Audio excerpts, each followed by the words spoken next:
दोस्तों, आज की कहानी है अभी भी समय है संभल जा। कहानी अगर पसंद आए तो वीडियो को लाइक और सब्सक्राइब जरूर करना। देख प्रिया, तू ऐसा वैसा कुछ करने की सोच भी मत। अनीस अच्छा लड़का नहीं है, अभी भी समय है संभल जा। प्रज्ञा दीदी के शब्द मानो पटरी पर दौड़ती रेलगाड़ी का पीछा कर रहे थे। मम्मी पापा की लाडली बेटी और प्रज्ञा दीदी की चहेती बहन घर से भाग गई है, यह सबको धीरे धीरे पता चल जाएगा। सुबह आँख खुलते ही मम्मी चाय का प्याला लेकर जगाने आ जाएगी। क्या पता रात को ही सब जान गए हो। कितना समझदार था प्रज्ञा दीदी ने कि इस उम्र में लिया गया एक भी गलत फैसला हमारे जीवन को बिखेर सकता है। जितना दीदी समझाने का प्रयास करती उतनी ही दृढ़ता से बिंदास प्रिया 2 कदम अनीस की ओर बढ़ा देती। प्रिया अपनी पढ़ाई पर ध्यान दे, ये प्यार वार के चक्कर में पढ़कर अपने भविष्य से मत खेल। दीदी, अब तो अनीस ही मेरी जिंदगी है। मैंने उसे दिल से चाहा है, वह जीवन भर मेरा साथ निभाएगा। प्रिया के ये फिल्मी संवाद सुन प्रज्ञा अपना सिर पकड़ लेती। क्या हम तुझे नहीं चाहते? और अगर तुझे अपने प्यार पर इतना ही भरोसा है तो एक बार पापा से बात कर उसे सबसे मिलवा तो सही। एक अनजाने विश्वास के तहत जाने क्यों प्रिया पापा से बात करने की हिम्मत न जुटा पाई। उस वक्त अनीस द्वारा घर से भागकर शादी करने का रास्ता उसे रोमांच भरा दिखाई दिया। अनीस के केयरिंग स्वभाव पर वह उस दिन फिदा हो गई। जब प्रज्ञा दीदी के जोर डालने पर उसने अनीस को मम्मी पापा से मिलने को कहा तो उसने भावावेश में प्रिया को गले लगा लिया और कहा वह अपने प्यार को खोने का रिस्क नहीं उठा सकता है। बस उसी रात गली के उस पार इंतजार करते अनीस के साथ वह आ गई। घर छोड़कर आते समय प्रिया का मनोबल चरम पर था। रास्ते में अनीस ने बताया कि वे लोग बेंगलुरु जा रहे हैं, जहां वे कुछ दिन उसके एक दोस्त के घर पर ठहरेंगे और 7 महीने बाद प्रिया के बालिग होने पर शादी करेंगे। रास्ते भर वह प्रिया को समझाता रहा कि इस दौरान उसे किसी से संपर्क नहीं रखना है। इस मामले में यहाँ का कानून बेहद सख्त है। विचारों में डूबती उतारती प्रिया कब नींद के आगोश में चली गई उसे पता ही नहीं चला। अचानक एक स्टेशन पर उसकी नींद खुली। उसने देखा तो अनीस अपनी सीट पर नहीं था। बिंदास और मजबूत इरादों वाली प्रिया का हलक सूख गया था।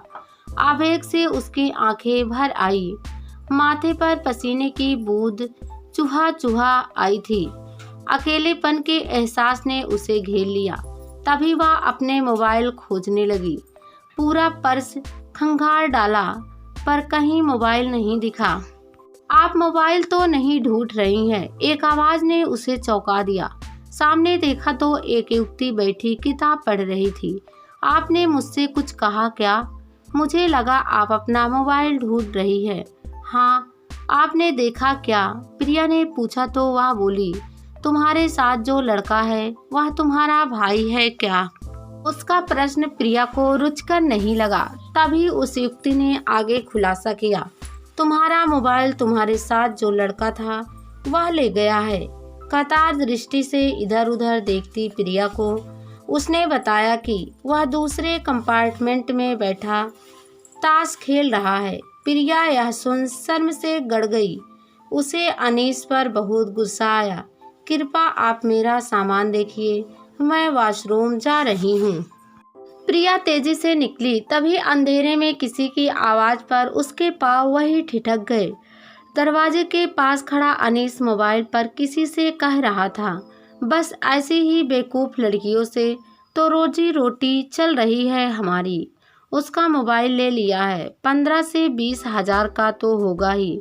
डर भी था कहीं घर वालों से संपर्क ना कर बैठे। मैं बिना बात किए मुसीबत मोल नहीं लेना चाहता। अभी पूछा तो नहीं है पर घर से कुछ ना कुछ तो लेकर जरूर आई होगी। घर जो बसाना है मेरे साथ, उसके ये शब्द ठहाकों के साथ हवा में तैर गए। और हाँ सुन, तू सारा इंतजाम रखना, मेरी जिम्मेदारी केवल वहाँ तक छोड़ने की है, आगे तू संभालना बस। फिल्म मस्त बननी चाहिए। इस वार्ता को सुनकर प्रिया का खून बर्फ की तरह जम चुका था। उसके पांव स्थिर न रह पाए।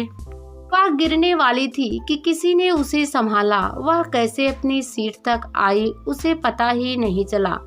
2 घूंट पानी पीने के कुछ क्षण बाद उसने आंखें खोली तो अपने कंपार्टमेंट में बैठी युवती का चिरपरिचित चेहरा दिखा।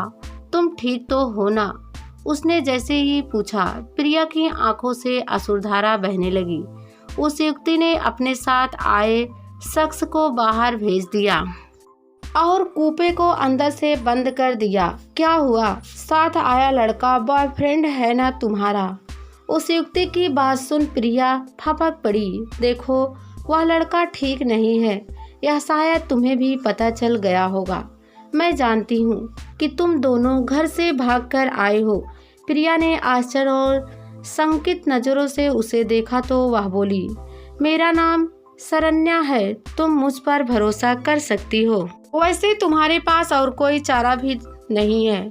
युवती की बातों में सच्चाई थी। वैसे भी अनीस का जो विभत्स चेहरा वह अभी अभी देखकर आई थी, उसे देखकर तो उसकी रूह कांप उठी थी। देखो, जो गलत कदम तुमने उठाया है, जिन कांटों में तुम उलझी हो, उससे निकलने के लिए तुम्हें साहस जुटाना पड़ेगा। शरण्या की बातों का प्रभाव प्रिया पर पड़ा। कुछ देर में ही वह संभल गई। प्रिया नाम है ना तुम्हारा? अपने पापा का नंबर दो मुझे, उसने अधिकार से कहा तो प्रिया ने पापा का नंबर बता दिया। वह युवती बात करने के लिए बाहर चली गई। अब तक प्रिया स्थिति का सामना करने को तैयार हो गई थी। कुछ देर में वह वापस आई और बोली, मैंने तुम्हारे पापा से बात कर ली है। वह अगली फ्लाइट से बेंगलुरु पहुंच रहे हैं। अब है उसे बताओ कि ये उसे बुला रही है। और हाँ अर्जुन, कुछ देर तुम बाहर ही रहना। कुछ देर बाद ही अनीस आ गया तो प्रिया उससे शिकायती लहजे में बोली, तुम कहाँ चले गए थे अनीस? मैं कितना डर गई थी मालूम है तुम्हें? अनीस उसकी बात सुनकर तुरंत बोला, मैं तुम्हें छोड़कर भले कहाँ जाऊंगा। प्रिया ने कूपे की लाइट जला दी। उसे कुछ देर पहले जिस अनीस की आंखों में प्यार का समंदर नजर आ रहा था, अब उनमें मक्कारी दिखाई दे रही थी। अब वह अपनी खुली आंखों से देख रही थी कि किस तरह सतर्कता पूर्वक अनीस इधर उधर देख रहा था। तभी प्यार से प्रिया ने उससे कहा, मैं तुम्हें एक खुशखबरी देना चाहती हूँ। क्या? भौचक्का सा वह बोला तो प्रिया ने कहा, जानते हो पापा हमारी शादी के लिए राजी हो गए हैं और वह भी बेंगलुरु पहुंच रहे हैं। प्रिया के इस खुलासे से अनीस का तो रंग ही उड़ गया।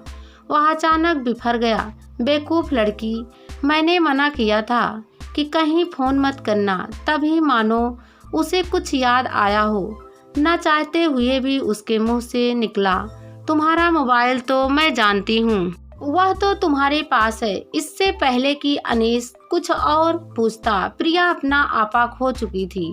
उसका हाथ पूरे बेग से लहराया और अनीस के गाल पर तेज आवाज के साथ झन्नाटेदार चाटा पड़ा। क्रोध और अपमान से उसका बदन कांप रहा था। अनीस का सारा खून निचुड़ गया था। शोर शराबे की आवाज बाहर तक चली गई थी। लोगों ने अंदर झांकना शुरू कर दिया था। उतनी देर में टीटीआई भी आ गया। उसने पूछा कि क्या माजरा है, तो बड़े इत्मीनान से वह युवती उठकर आई और बोली, ये मेरी रिश्तेदार है। दरअसल यह हमारे साथ बैठा एक यात्री है। हमें लगता है कि इसने हमारा मोबाइल चुराया है। आप पुलिस बुलाइए। अनीस के चेहरे की हवाइयाँ उड़ने लगी थी। देखिए मैडम, यह फर्स्ट क्लास का डब्बा है। आप इसमें बैठे यात्री पर इस तरह का इल्ज़ाम नहीं लगा सकती। टीटीआई के बोलने पर अर्जुन बोला, मैं भी इनको यही समझा रहा हूँ कि पुलिस के झंझट में पड़ने से पहले खुद तलाशी कर लो। इतना कहते ही उसने अनीस की जेब खंगालते हुए प्रिया का मोबाइल निकाल लिया। अनीस सकते में था। पासा यो पलट जाएगा, उसने तो स्वप्न में भी नहीं सोचा था।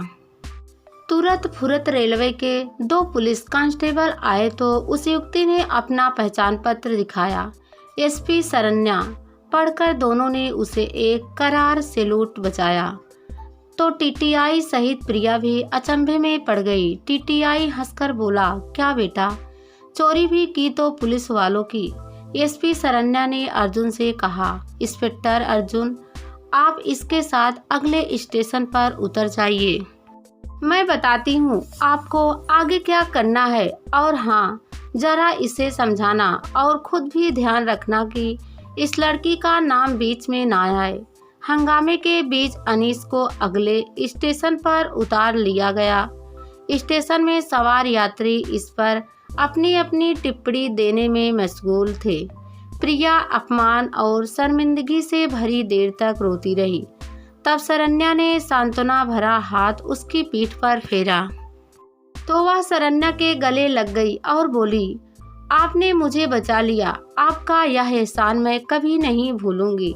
उसकी बात पर शरण्या हंस पड़ी और बोली, कैसे नहीं बचाती तुम्हें। यह तो वही बात हुई कि एक डॉक्टर के सामने किसी ने खुदकुशी करने की कोशिश की, जान तो उसकी बचनी ही थी।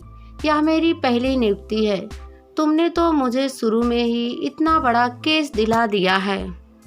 मैं तो तुम्हें देखकर ही समझ गई थी कि तुम घर से भागकर आई हो। ट्रेन में चढ़ते वक्त तो तुम किसी दूसरी ही दुनिया में थी, किसी और का तुम्हें होश ही कहाँ था। जब मैंने चुपके से उसे तुम्हारे पर्स से मोबाइल निकालते और पैसे चेक करते देखा तो मुझे बड़ा अजीब लगा। जब वह बाहर गया तो मैंने अर्जुन से बात करके उस पर नज़र रखने को कहा, इसलिए जब तुम वॉशरूम गई तो तुम्हारे पीछे पीछे मैं भी आई थी। मुझे पता था कि कहीं कुछ गड़बड़ है, पर मेरी समझ में यह नहीं आ रहा है कि तुम्हारे जैसी पढ़ी लिखी लड़की आज के ज़माने में ऐसी मूर्खता कैसे कर सकती हैं। जरा सोचो, अगर वह अपनी योजना में कामयाब हो जाता तो क्या होता। तुम ठीक समय पर संभल गई, अन्यथा उस दलदल में फंसने के बाद जिंदगी दूभर हो जाती। प्रिया सब सोचकर एक बारंगी फिर से सिहर उठी। मैं अब घर जाकर सबसे नजरें कैसे मिलाऊंगी, कुछ खोई हुई सी वह बोली। देखो प्रिया, सवाल यह नहीं है कि तुम सबसे कैसे नजरें मिलाओगी, यह सोचो कि तुम अपने वजूद से कैसे नजरें मिलाओगी, जिसे तुमने इतने बड़े जोखिम में यूं ही डाल दिया। खुद से नजरें मिलाने के लिए तो तुम्हें अग्नि परीक्षा से गुजरना पड़ेगा। तुम्हारा कर्म ही तुम्हारी अग्नि परीक्षा होगी। अब यह तुम पर निर्भर करता है कि तुम किस तरह से खुद को और अपने भविष्य को संवार कर अपने परिवार के सदस्यों को यह खुशी दो जिससे तुम्हारा यह सफर ना तुम्हें और ना कभी तुम्हारे परिवार को याद आए।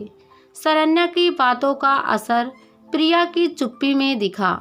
मन ही मन वह आत्मा मंथन करती रही। मानसिक रूप से थकी प्रिया कब सो गई पता नहीं चला।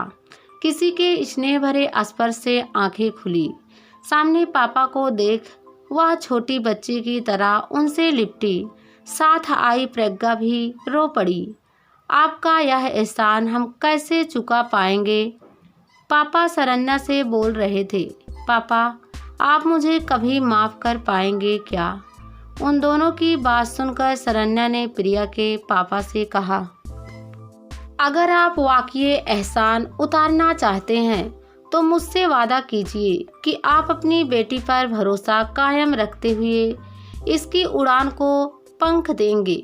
इस सफ़र को भूलते हुए आगे की ज़िंदगी में इसका साथ देंगे, न कि इस सफ़र का बार बार उल्लेख कर इसकी आगे की ज़िंदगी को दूभर बनाएंगे। मैं वादा करता हूँ कि प्रिया की आज की भूल का जिक्र करके हम इसके मनोबल को नहीं गिरने देंगे। आज के बाद हम में से कोई भी प्रिया से इस बारे में कोई बात नहीं करेगा। पापा, आपकी बेटी आपका सिर कभी झुकने नहीं देगी।